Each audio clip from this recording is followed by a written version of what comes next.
अस्सलामुअलैकुम, welcome to my YouTube channel. उम्मीद है आप सब खैर आफियत के साथ होंगे। आज की वीडियो कुकिंग वीडियो नहीं है, लेकिन कुकिंग से ही रिलेटेड है। गरम मसाला हमारे खानों का बहुत ही अहम जुज़्व है। कौन कौन से इंग्रेडिएंट इस्तेमाल होते हैं और किस रेशो में इस्तेमाल होते हैं, तो चलिए स्टार्ट करते हैं। बिस्मिल्लाहिर्रहमानिर्रहीम। मैंने लिया है एक पैन मेरा हो गया है गर्म।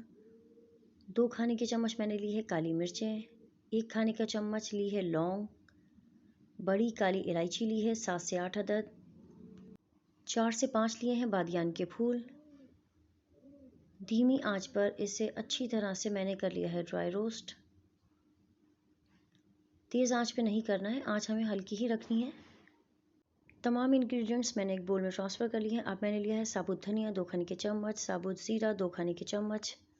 अब मैं कर रही हूँ इसे दरमियानी आंच पे ड्राई रोस्ट। इसमें मैंने शामिल की हैं 20 के करीब हरी इलायची। तेज़पात मैंने लिए हैं 5 से 6 अदद। आप यकीनन ये सोच रहे होंगे कि मैं तमाम चीज़ों को एक साथ क्यों नहीं रोस्ट कर रही हूँ, क्योंकि हर चीज़ की जो टाइमिंग है वो अलग अलग है, इसलिए कॉम्बिनेशन बना के हर चीज़ को अलग अलग रोस्ट किया है।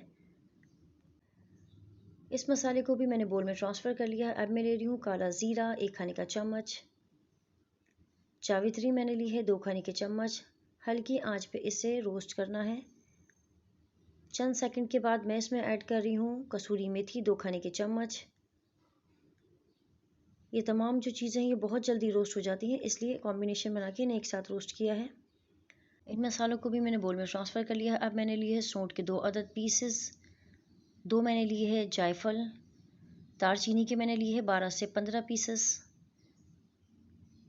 इन तमाम चीज़ों को मैंने कर लिया है रोस्ट।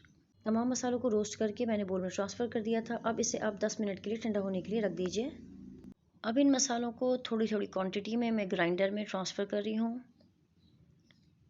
मैंने कर लिया है इसे ग्राइंड। ये तमाम मसाले क्योंकि ड्राई हैं, इसलिए इसकी शेल्फ़ लाइफ जो है वो बहुत ज़्यादा होती है। आप चाहें तो एयर टाइट कंटेनर में इसे 6 महीने के लिए भी महफूज रख सकते हैं। ये गरम मसाला आप अपने खानों में ज़रूर इस्तेमाल करके देखिएगा, फ़ीडबैक देना ना भूलें। अगर आपको मेरी रेसिपीज़ पसंद आती हैं तो मेरे चैनल को लाइक, शेयर एंड सब्सक्राइब कीजिए।